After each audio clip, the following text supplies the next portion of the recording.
말씀은 구약의 이사야 41장입니다. 이사야 41장 1절부터 7절까지 말씀을 같이 찾겠습니다. 구약성경 1015면에 있는 1015페이지에 있는 이사야 41장 1절부터 7절까지 말씀인데요. 한 절씩 교독해서 읽겠습니다. 섬들아 내 앞에 잠잠하라. 민족들아 힘을 새롭게 하라. 가까이 나오라. 그리고 말하라. 우리가 서로 재판자리에 가까이 나아가자. 누가 눈만에서 사람을 깨워서 공의로를 눌러 자기 바람에 이르게 하였느냐. 율법을 그의 앞에 넘겨주며 그가 왕들을 다스리게 하며 그들이 그의 팔에 깃을 받게 그의 발에 올리는 총회하게 하며 그가 그들을 쫓아가서 그의 발로 가보지 못한 길을 안전히 지나느니 이 일을 누가 행하였느냐. 누가 이루었느냐. 누가 처음부터 만들을 끌어내느냐. 나 여호와라. 처음에는 나이로 나중에 있을 자이고 내가 곧 그니라. 섬들이 보고 두려워하며 땅끝이 무서워 떨며 함께 모여와서 각기 이웃을 도우며 그 형제에게 이르기를 너는 힘을 내라 하고 같이 읽겠습니다. 목공은 금장색을 격려하며 망치로 보이게 하는 자는 매질 분을 격려하며 이르되 땡길이 잘 된다니 그가 못을 단단히 막아 우상을 흔들리지 아니하게 한다. 아멘. 아멘. 할렐루야. 아멘. 오늘도 말씀의 은혜가 우리의 삶을 믿으실 줄 믿습니다. 오늘 보면은 어제 우리가 살펴보았던 이사야 40장보다 약간 더 앞선 시대의 상황입니다. 어제 40장 말씀은 포로에서 돌아오는 회복되는 그런 약속의 말씀이었다면 오늘 본문은 아수르 제국이 일어나서요. 모든 그 지중해 열대를 집어삼켰고 또 모든 그 역사를 또 끌고 가는 것 같았던 상황 가운데 바벨론 제국이 또 아수르를 집어삼키고 그런가 하면 바벨론 역시도 페르시아 제국에 삼켜지는 그런 상황 속에서 하나님이 이 페르시아 제국에 고레스 임금을 세우시고 고레스를 통해서 하나님의 뜻을 이루어 가신다는 약속의 말씀이 오늘 41장의 배경입니다. 우리가 지난주에 계속 살펴봤던 것처럼 주전 700년경에 이사야 선지자가 활동하던 당시는 이 아수르가 패권을 장악하던 그런 시기였습니다. 이 아수르는 당시의 모든 나라들이 청동 무기를 사용하던 상황에 가장 먼저 세계 최초로 철기 무기를 사용했던 민족이었습니다.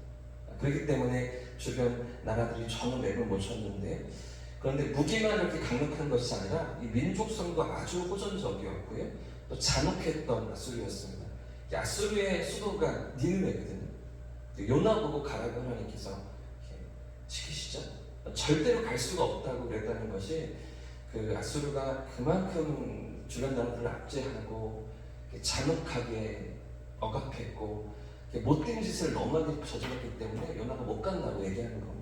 그런 민족이 호전적인 민족이 아수르였는데 그래서 이런 아수르 앞에서 강력했던 그 애굽도 전혀 힘을 쓰지 못하고요. 주전 744년경부터 약 150년 동안 패권을 장악했던 민족이 아수르였습니다. 자, 그런데 이건 아수르도 주전 612년 바벨론에 의해서 무너지게 되죠. 바벨론 제국이 새롭게 일어나면서 80년 정도 왕조를 유지합니다. 그러다가 이 왕조 역시도 역사 속으로 사라지고 이 바벨론을 이때 무너뜨린 민족이 바사 제국, 페르시아 제국입니다. 이 페르시아 제국을 하나님께서 사용하셔서 이제 포로로 잡혀간 유다 백성들을 다시 약속의 땅으로 가나안 땅으로 돌아가게 하시는데요. 여러분 생각해 보십시오. 세상 어느 민족이 노예를 잡아서 부려먹다가 착취하고 억압하다가 다시 너희들 자유야 풀어주는 민족이 어디 있습니까? 어떤 민족이 그 종들로 부리던 민족을 자유롭게 해주고 또 이렇게 그들의 손아귀에서 놓아주는 것입니까? 자, 그런데 바벨론을 무너뜨리고 패권을 잡았던 이 바사 제국은요, 페르시아 제국은요 그렇게 했었는데 왜 그랬냐면 이 바로 직전에 무너진 바벨론 제국이 얼마나 폭력적이고 강압적인 정책을 펼치다가 무너지는지를 눈앞에서 똑똑히 보았기 때문입니다. 이 바벨론이 정복한 나라들을 강제 이주시키면서 강압 정책을 펼치면서 혼혈을 만들다가 이 얼마나 허망하게 무너지를 이 페르시아의 고레스 임금이 보았기 때문인데요. 아케메네스 왕조의 키루스 2세, 그러니까 고레스 2세가 이 바벨론으로 침공에 들어갈 때 이 바벨론 성을 지키던 군사들이요 너무나 쉽게 성문을 열어주었습니다. 그래서 무혈 입성했습니다. 거의 피를 흘리지 않고 이 바벨론을 정복했던 페르시아 고레스 임금이었던 것이죠. 왜 그랬냐면 대부분 정복한 지역에서 잡아왔던 그런 용병들이었거든요. 그런 군인들이 고레스 임금이 진격해 들어올 때 성문을 그냥 열어주고 도망쳐버렸습니다. 그런 모습들을 보면서 이 고레스는 이 바벨론의 강제 이주 정책을 유화 정책으로 바꿉니다. 그리고 어떤 포로를 할지라도 고향으로 돌아갈 수 있도록 해주고요. 자기 민족의 신들을 섬길 수 있도록 허락해주고 종교의 자유까지 주고요. 이주의 자유까지 주고요. 이런 상황 속에서 70년 이후에 포로 귀환이 이루어지는 것이죠. 그러니까 하나님의 역사가 전혀 이렇게 엉뚱하게 이루어지는 것이 아니라 아주 상식적이고 이성적으로 합리적으로 이렇게 하나님의 역사를 이루어가십니다.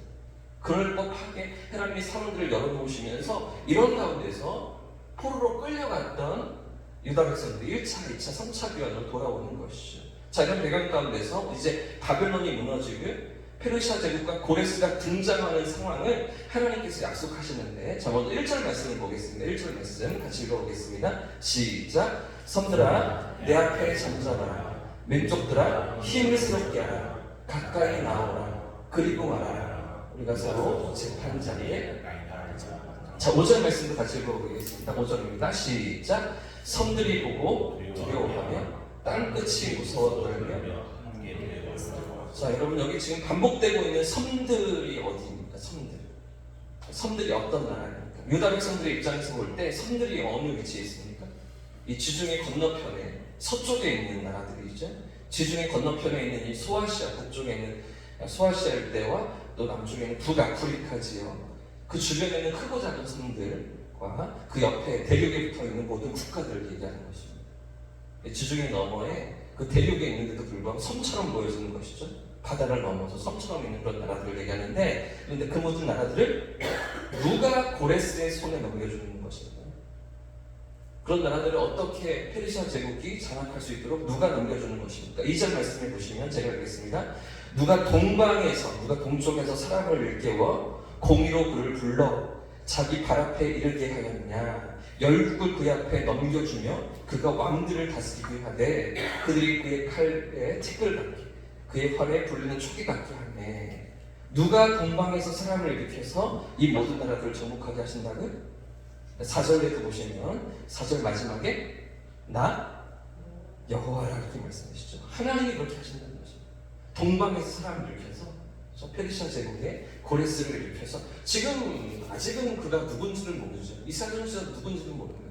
그러나 150년 시간이 지나서 하나님께서 그 페르시아 제국을 일으키시고 키루스 2세를 일으키셔서 당신의 역사를 이루어 가시며 당신의 뜻과 계획을 이루어 가신다고 하나님 말씀하시는 것이죠. 무슨 이야기입니까? 누가 역사를 주관하시는 것입니까?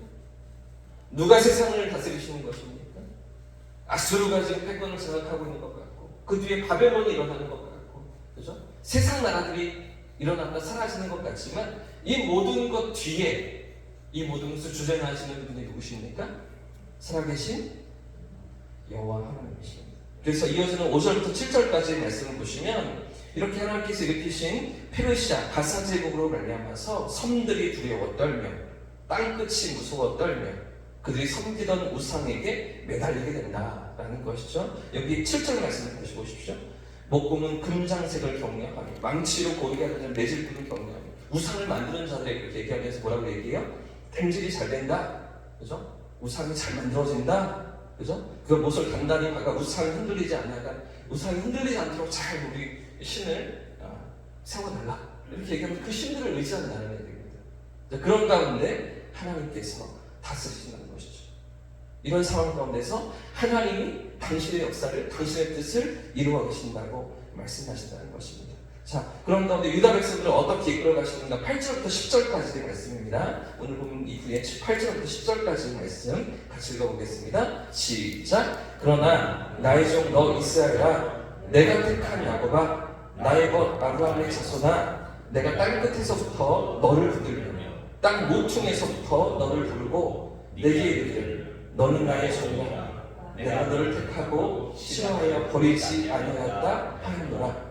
두려워하지 말라. 내가 너와 함께하리라. 놀라지 말라. 나는 내 하나님이 되리라. 내가 너를 붙들게 하리라. 참으로 너를 도와주리라. 참으로 나의 의로운 손으로 너를 붙들리라. 그러나 그죠?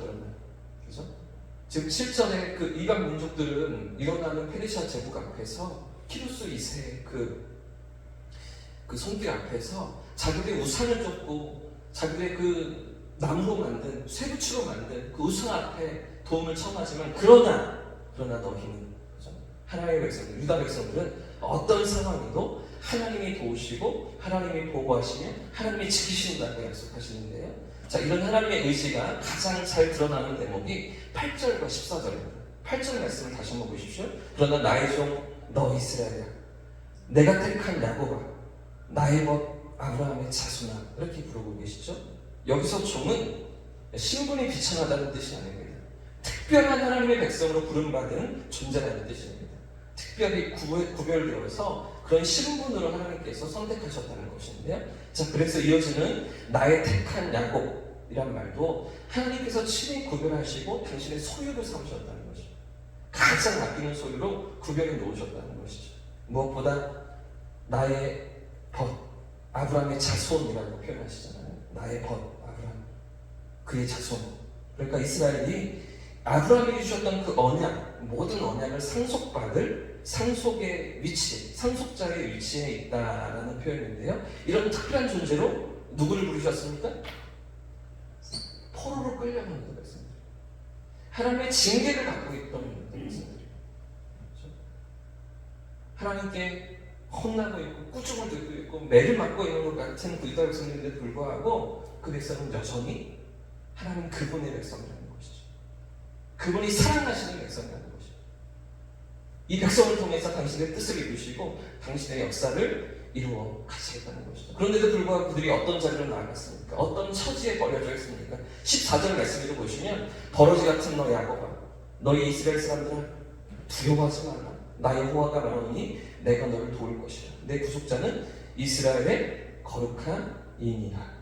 지금 하나님께서 똑같이 유다 백성들을 부르시는데 8절과 14절에서 어떻게 달라지고 있습니까? 그렇죠? 나의 종, 너 이스라엘아, 나의 택한 야곱아, 나의 벗 아브라함 자손을 이렇게 부르시다가 14절에 어떻게 부르십니까? 버러지 같은 야곱아 이렇게 부르시잖아요. 이전 개역성경에 보시면 뭐라고 불렀습니까? 지렁이 같은 야곱아 이렇게 표현했었는데 여기서는 버러지 같은 이렇게 번역했었죠. 무슨 말입니까? 벌레 같다, 지렁이 같다라는 표현은 가장 약하고 아무것도 할 수 없는 그런 비천한 상태에 던져져 있는 유다 백성들의 모습을 표현하는 것 아니겠습니까? 바벨론의 포로로 끌려갔어. 그 고통 가운데 아무것도 할 수 없는 무기력하고 비참한 생활을 하고 있던 당시의 그 백성들의 모습을 보여주는 것인데요. 그렇게 특별한 존재로 부르셨는데도 불구하고, 그렇게 사랑받는 존재로 부르셨는데도 불구하고 결국은 이렇게 처참하고 이렇게 고통스러운 삶의 나락에 떨어져 있는 유다 백성들이었던 것이죠. 자, 그런데 여러분, 이런 지렁이 같은 야곱, 이런 버러지 같은 야곱인데도 불구하고 이런 그들에게 하나님 말씀하시는 음성인 것입니다. 이런 그들에게 찾아오시는 하나님의 약속이 무엇입니까? 그 뒤에 어떤 표현이 반복되고 있습니까? 버러지 같은 너 야곱아, 너희 이스라엘 사람들 어떻게 해요? 두려워하지 말라. 그렇죠? 나의 택한 야곱아, 나의 벗 아브라함의 자손아 어떻게 해? 두려워하지 말라 말씀하시는 것이죠. 내가 너와 함께 하겠다라고 말씀하시는 것이죠. 내가 너를 도와주겠다라고 약속하시는 하나님이시죠. 특히 10절 말씀은 얼마나 우리가 암송하며 살아가는 말씀이에요. 10절 말씀 다시 한번 읽어보겠습니다. 시작. 두려워하지 말라. 내가 너와 함께하리라. 놀라지 말라. 나는 내 하나님이 되리라. 내가 너를 붙들게 하리라. 참으로 너를 도와주리라. 참으로 나의 의로운 손으로 너를 붙들리라. 할렐루야. 이런 사랑으로 오늘도 우리에게 찾아오시는 그 하나님을 바라볼 수 있기를 주님의 이름으로 축복합니다. 넘어지지만, 우리가 실패하지만, 우리가 연약하지만 그럼에도 불구하고 영원전부터 당신의 백성을 택하시고 부르셔서 인도를 가시는, 버리지 않으시는 하나님의 영원하신 사랑이 오늘도 우리의 삶에, 우리의 인생길 가운데 함께 하시는 주 믿고 그 하나님을 바라보기를 포기치 않는 저와 여러분의 삶이기를 예수님의 이름으로 축복합니다. 아멘. 이렇게 찬양하고 기도하겠습니다.